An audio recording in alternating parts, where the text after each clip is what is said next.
Hey everyone, welcome back to another episode of Wear, Collect, or Melt.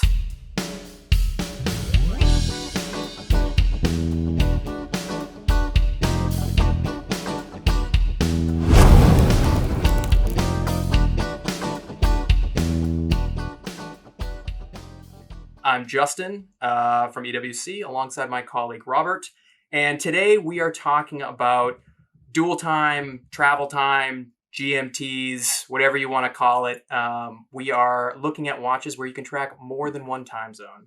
And in rose gold. Yes, exactly. So what we have with us today, we have a Rolex GMT Master II. This is the root beer in all rose gold. We have the Lange 1 time zone, also in rose gold. And the Patek 5524R. So I guess I'll kick things right off. For me, for the wear, not to be too predictable here, but I got to go with the Rolex. It's a wild card. Flies by the seat of his pants. Completely unpredictable. It's wearable.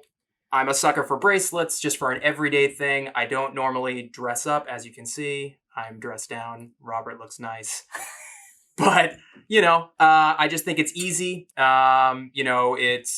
This is quite flashy, but I think when it comes to a precious metal Rolex, actually this is on the more subtle side with that black and brown bezel. And it's just easy, you don't have to think about it. I actually have to agree with you. Whoa, shocking. I don't want to do it, but I'm going to agree. And I think you're right. I think, this watch in yellow gold, like when they used to do the yellow with the black and then eventually the yellow gold with the green, that was like a statement. It was really loud and everybody and their grandmother knew what it was. The rose, I feel like, is a little more subtle, blends in a little bit more. And, each manufacturer has a different alloy for their rose gold. So you get very different colors. You look at these three and you have three different colors of rose. And the Rolex rose, I do feel like it's particularly nice. It has a really nice kind of coppery sheen to it. Yep. And it's heavy. Yeah. There's that really satisfying weight of like a solid gold Rolex. So yeah, I too would wear this watch. You son of a bitch. Okay, so shockingly, we are 1 for 1 on the agreement trade Yeah, here. you get to be right sometimes. We'll see how this goes for the rest of it. For me, for the collect, so the one that I'm going to put in my collection, hold on to, maybe not wear very often, but just enjoy knowing that I own it, is the Lange 1 time zone. So really, are you also going to I'm agree with me partially here? shocked. You don't usually go Lange. You know what? So part of my calculation here is that, like I've already established, I have dainty little doll's wrists. And this, honestly, I don't even know what the diameter is. Robert, is this 42? Is it only I think 42? it's like a 41.5 or something like that. Well, anyways, for me, a 42 like this is quite large on my wrist. But if it's something that I'm not wearing all the time, I could totally get away with. And there's something so special about Lange, the way that they lay out their dials, that asymmetrical, it's just totally different. There's really not a whole lot else like it. Maybe glass shoot, but whatever, that's a different story. So for me, I'm going to go ahead and say that I'm going to collect the Lange. I think there's also a good thought there now that I think about it. When you think about the production numbers of these two, yep. Lange, a company that makes 5,000 watches a year at most, we forget how limited something like this actually is. There's really not that many out there. And it's an interesting execution. Like you say, it's not your typical dual time. So I can really appreciate what they've done here as well. Yeah. And also too, not to gloss over, but the movement on Langes, they're gorgeous. I can spend as much time, looking at the movement as I can looking at the actual dial.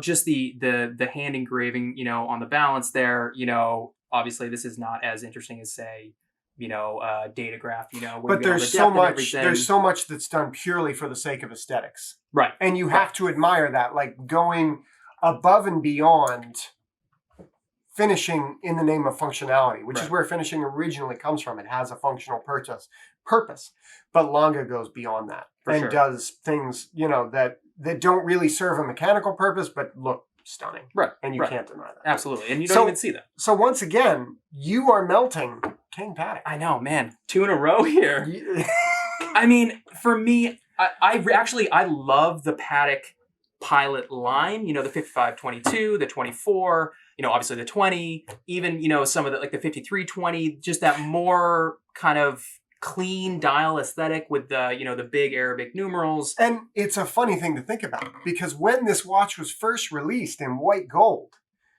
it was not well received. No. And people were like, that doesn't look like a Patek, and Right. this is very odd, and what are they doing? And it looks like a Zenith. And, the usual flaming of people hiding behind their keyboards. But Patek, being who they are, knew what they were doing. And this became the basis for, as you say, the 5320, the 5172. Even to some extent, you can look at the new 5226 and the 5326. I can never remember the reference number for the new one. 36. 5236. The perpetual, right? No, the travel time. GMT. Yes, okay. It even goes into this amalgamation of vintage and modern elements. And so, I think it was a really good move by the company. I think it brought new people to the company Absolutely. and things like that. And so I think it's going to go down as an important watch. I mean, all of that being said, though, for me, the 5524 just does not wear well for me. I mean, even more so than the time zone, with the big, knobs on the 9 o'clock side of the case, for adjusting that, super clean, super easy to adjust travel time hand. It just, they bug me, I put them on and it's not comfortable. It doesn't sit well on my wrist. It's just a little bit chunkier and bigger than I want from a Patek. But the user friendliness of this, with its big tactile buttons, is a little bit better than the Lange, which only goes around in one direction. True, absolutely. You've got to go like all the way around if you want to go. I mean, when it comes, if we're talking strictly about ease of use and ease of use of the function, I mean, the Patek wins even over the GMT. I mean, the GMT, there's literally no thought that goes into setting that, and I may be reconsidering. It's changing my mind as well. I'm sitting there and I'm like, maybe I would wear this one, actually. No, I'm sticking it. Wear Rolex, collect the Lange. And this becomes a signature. I guess we melt. Yeah. I guess we melt the Patek down. So I think I'm going to stick with wearing the Rolex just because I do like the idea of, I think all of us deep down inside like the idea of kind of being a little obnoxious and wearing like a solid gold Rolex, because there's that gravitas there, right? Like, I love gold. Yeah, it's a stereotype, but I'm happy to lean into that. Exactly. Are you kidding me? Why not? Initially, I was going to agree with you, but I have realized the error of my Don't ways. tease me like this. I Come have on. realized I feel good about that myself. you are in fact wrong, Oh my God, and always. that the Patek is actually the hold.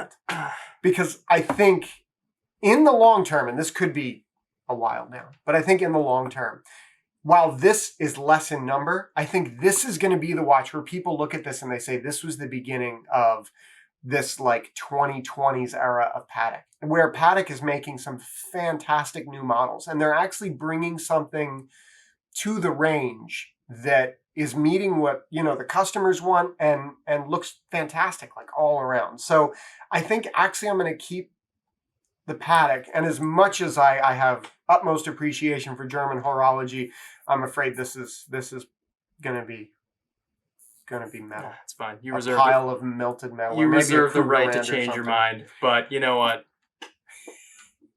So, in summary, I am going to wear the Rolex.